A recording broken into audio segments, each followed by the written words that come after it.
कुरुक्षेत्र का रणभूमि है और गांडीवधारी अर्जुन अपने रथ पर गांडीव के साथ अभिराजित हैं और साथ ही साथ सारथ्य करने के लिए शमरिया सरकार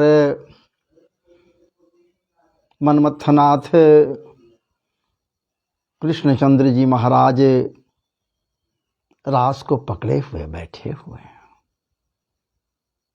दोनों में विचार विमर्श हो रहा है। इसलिए विचार विमर्श हो रहा है, एकाएक प्रत्येक दृश्य को देखने के पश्चात रथी महारथी प्रतिद्वंदियों में महाराज जी एक से एक श्रेष्ठ गुरुजनों या फिर तात्री आदि आदि को देखने के पश्चात, आत्मीय जनों को देखने के पश्चात पार्थ के हाथों से गांडीव फिसलता है। अस्त्र शस्त्र रख देते हैं, युद्ध के लिए कतई उतावले नहीं होते। मधुसूदन समरिया सरकार से कहते हैं, हे माधव, हे माधव, सर्वेश्वरेश्वर यदि कोई है तो आप ही तो हो। इसलिए आप निश्चित रूप से हमें कोई उत्तमोत्तम मार्ग प्रशस्त करें ताकि हमारा विचार बुद्धि विवेक ज्ञान सब परिमार्जित परिष्कृत हो जाए। मनमोहन समरिया सरकार मुस्कुराते हैं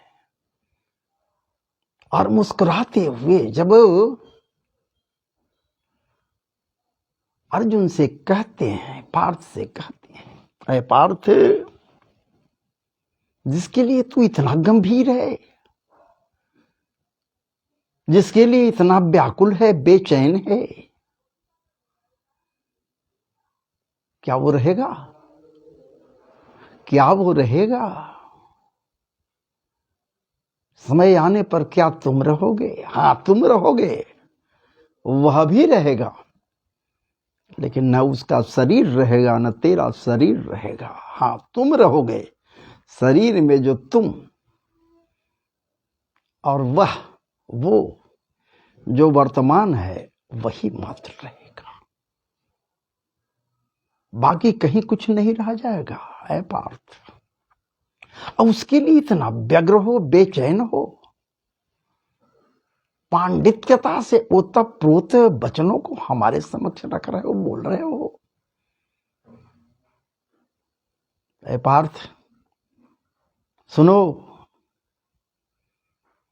तो मैं तो सुनने के लिए हे माधव तत्पर हूं। आप हमें ये न बताइए, कृपा करके हमें ये न बताइए ये शरीर क्या है और ये आत्मा क्या है। शरीर क्या है और आत्मा क्या है, दोनों में क्या संबंध है? और हमें विश्वास है कि आप निश्चित रूप से व्याख्याओं के द्वारा हमें स्पष्ट करेंगे इस शरीर क्या है और आत्मा क्या है। पुनः अधरन पर महाराज जी स्मित मुस्कान लिए वो ठाकुर जी मुस्कुराते हुए कहते हैं, अय पार्थ सुन ले, दोनों हैं तो साथ में, लेकिन दोनों दो चीज हैं, दोनों दो हैं। ये शरीर है, ये पंच तत्व से निर्मित है, 5 तत्वों से ये बना हुआ शरीर है। गह्वर है, गुफा है, ये घोंसला है जिसमें वो रहता है, आत्मा इसी में रहता है। और एक बात इतना समझ लो पार्थ, ये शरीर का विनाश होता है, आत्मा अविनाशी है, अछेद्य है, अभेद्य है, अकल्पनीय है, कल्पना से परे है। आत्मा की बात मैं कर रहा हूं। इसका कतई कभी भी नाश नहीं होता, ये कभी नष्ट नहीं होता। लेकिन शरीर, पांचों तत्व, जब वो आत्मा इस शरीर से बाहर चला जाता है पार्थ, तो पांचों चीज पांचों में जाकर समाहित हो जाते हैं, मिल जाते हैं। इस शरीर का अस्तित्व समाप्त हो जाता है, कहीं कुछ नहीं रह जाता। लेकिन इस शरीर में वो जो बैठा हुआ है, वो शरीर का नाम होता है पार्थ। शरीर में जो वो बैठा हुआ है, वो उसका कोई नाम नहीं होता। नाम तो मात्र शरीर का होता है, और शरीर के समाप्ति के साथ ही साथ उसका नाम भी मिट जाता है। कुछ दिनों तक भले लोग याद रखते, बाद में उसे भी भूल जाते। शरीर समाप्त तो वो भी समाप्त हो जाता पार्थ। लेकिन इतना जरूर है कि शरीर में जो वो विद्यमान है जो शरीर में, वो कतई नाश नहीं होता, अविनाशी है। बार बार नए शरीर को धारण करता है, बार बार नए शरीर में अपना स्थान बनाता है पार्थ। इसे किसी प्रकार से नष्ट नहीं किया जा सकता। ऐसा तत्व है, इसको कहीं से भी ज्ञात साधनों के द्वारा खंडित विखंडित नहीं किया जा सकता। भगवान कहते हैं, नैनं छिन्दन्ति शस्त्राणि, नैनं छिन्दन्ति शस्त्राणि, नैनं दहति पावकः, न चैनं क्लेदयन्त्यापो, न शोषयति मारुत। किसी भी तरह से, किसी भी प्रकार से आत्मा का नाश नहीं किया जा सकता। नैनं छिन्दन्ति शस्त्राणि, न इस आत्मा को शस्त्रों के द्वारा छेद किया जा सकता है, काटा जा सकता है। शस्त्रों के द्वारा काटा नहीं जा सकता है, काट कर नष्ट नहीं किया जा सकता है पार्थ। नैनं छिन्दन्ति शस्त्राणि, नैनं दहति पावकः, न इस आत्मा को शरीर अग्नि में जलाया जा सकता है। इसी कारण से ऐ पार्थ, यदि कोई जिंदा अगर है, वो यदि अग्नि में जलने के लिए प्रवृत्त होता है, तो जलने के पूर्व वो आत्मा शरीर से बाहर निकल जाता है, शरीर जलकर राख हो जाता है। नैनं छिन्दन्ति शस्त्राणि, नैनं दहति पावकः, न चैनं क्लेदयन्त्यापो, न इस आत्मा को किसी प्रकार का कोई कष्ट कोई दे सकता है। कष्ट भी आत्मा को नहीं होता, दुख भी आत्मा को नहीं होता। सुख में दुख में सदैव ये समभाव रखता है। आत्मा को कोई कुछ नहीं। इसीलिए जब शरीर से वो आत्मा निकल जाता है, शरीर को महाराज जी कोई तरह का, किसी तरह का कोई कष्ट दो महसूस नहीं होता। ये मत सोच लो कि आत्मा है इसीलिए आत्मा को महसूस हो रहा है। नहीं महाराज जी, वो तो निकल गया। ना क्लेदयन्ति आप, किसी प्रकार से इस शरीर को भले ही कोई कष्ट दे सकता है, जब तक वो है तब तक, क्योंकि मस्तिष्क इसका काम कर रहा है।